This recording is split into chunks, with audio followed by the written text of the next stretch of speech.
کسی کو ملکی مفادات اور ترجیحات سے کھیلنے نہیں دیا جائے گا۔ وزیر اعظم کا دو ٹوک اعلان۔ وزیر اعظم نے دو ٹوک اعلان کرتے ہوئے واضح کیا ہے کہ کسی کو بھی انارکی پھیلانے کی اجازت نہیں دیں گے، کسی کو بھی پاکستان کے مفادات اور ترجیحات سے کھیلنے نہیں دیا جا سکتا۔ وزیر اعظم شہباز شریف کی زیر صدارت ماڈل ٹاؤن میں اہم بیٹھک ہوئی، جس میں ملک کی موجودہ سیاسی صورتحال پر تبادلہ خیال ہوا۔ شہباز شریف نے اجلاس میں خطاب کرتے ہوئے کہا کہ ملک دشمن عناصر نہیں چاہتے پاکستان ترقی کرے۔ پاکستان کے معاشی حالات الحمدللہ دن بدن بہتر ہو رہے ہیں، ہمیں سب اتحادیوں کو ساتھ لے کر چلنا ہوگا۔ انہوں نے کہا کہ پیپلز پارٹی کے مطالبات کو سنجیدگی سے لیا جائے، جہاں تک ہو سکے ہمیں ان کو حل کرنا ہے۔ وزیر اعظم شہباز شریف نے اجلاس کے دوران پاکستان پیپلز پارٹی کے تحفظات دور کرنے کی ہدایت کر دی۔ لاہور کئی مقامات پر سڑکوں سے رکاوٹیں ہٹا دی گئی ہیں، بس اڈے بدستور بند۔ لاہور میں کئی مقامات پر سڑکوں سے رکاوٹیں ہٹا دی گئی۔ شہر میں دادا دربار، آزادی چوک اور شادرہ پر ٹریفک جزوی طور پر بحال ہو گئی۔ کنٹینرز اور ٹرکوں کو ہٹا کر ایک گاڑی کے گزرنے کا راستہ بنا دیا گیا ہے، جبکہ ایمرجنسی کی صورت راستے دوبارہ بند کیے جا سکتے ہیں، تاہم پولیس موقع پر موجود ہے۔ دوسری جانب لاہور میں موٹر ویز کے مختلف سیکشنز آج چوتھے روز بھی بند ہیں، جبکہ جنرل بس اسٹینڈ، بادامی باغ اور بند روڈ کے اڈے بھی بدستور بند ہیں۔ اس حوالے سے صدر all Pakistan public transport owners federation کا کہنا ہے کہ بس اڈے 4 روز سے بند پڑے ہیں، ٹرانسپورٹرز کو شدید مشکلات ہیں، ہمیں کروڑوں روپے کا نقصان ہو چکا ہے، ہمارا کسی سیاسی جماعت سے تعلق نہیں۔ صدر all Pakistan public transport owners federation کا یہ بھی کہنا تھا کہ حکومت یا انتظامیہ نے ابھی تک ہمیں کوئی رابطہ نہیں کیا۔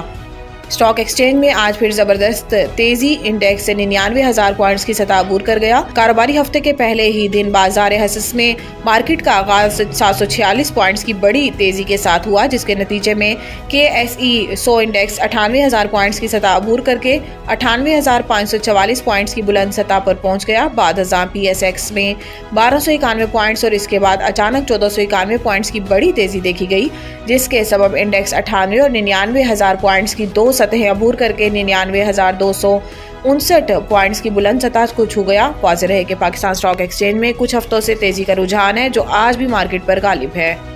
PTI 24 نومبر احتجاج، عمران خان اور بشرا بی بی سمیت دیگر رہنما کے خلاف مقدمہ درج۔ ذرائع کے مطابق احتجاج کا پہلا مقدمہ تھانہ ٹیکسلا میں انسداد دہشت گردی دفعات کے تحت درج کیا گیا۔ مقدمے میں اپوزیشن لیڈر عمر ایوب، وزیر اعلیٰ KPL یمین گنڈاپور علیمہ خان، اعظم سواتی، تیمور مسعود، شہریار ریاض سمیت 300 سے زائد مقامی رہنما اور کارکنان کو نامزد کیا گیا ہے۔ مقدمے کے متن کے مطابق مظاہرین نے سرکاری موٹر سائیکل اور گاڑی کو نقصان پہنچایا، جبکہ ملزمان نے پولیس ڈرائیونگ کو اغوا کیا اور تشدد کا نشانہ بنا کر چھوڑ دیا۔ بانی PTI نے اڈیالہ جیل سے پارٹی رہنماؤں کو اسلام آباد چڑھائی کا منصوبہ دیا۔ مقدمہ نمبر 2594 میں کار سرکار میں مداخلت، دفعہ 144 کی خلاف ورزی سمیت دیگر دفعات شامل ہیں، جبکہ مظاہرین پر سرکاری پرائیویٹ املاک کو نقصان پہنچانے اور مجمع جمع کر کے شاہراہوں کو بند کرنے کا الزام بھی شامل ہے۔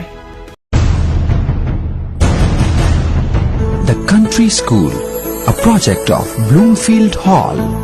بہترین نصابی اور ہم نصابی سرگرمیوں کا حامل بلومفیلڈ ہال اسکول کا متعین کردہ اعلیٰ تعلیمی معیار، اسلامی تعلیم سے آراستہ، انٹرنیشنل سٹینڈرڈ ایجوکیشن، بچوں کی انگلش بول چال پر خصوصی توجہ، تجربہ کار اور تربیت یافتہ اساتذہ، کشادہ پلے ایریا، 25% رعایتی فیس کے ساتھ بلومفیلڈ ہال اسکول میں او لیول کرنے کا بھی موقع۔ So don't wait. The Country School towards academic excellence. Sahiwal Campus, 160 Old Civil Line, Sahiwal, 040-422-4747. Jahaz Ground Campus, 20B, near Social Security Hospital, Jahaz Ground, Sahiwal, 040-450-37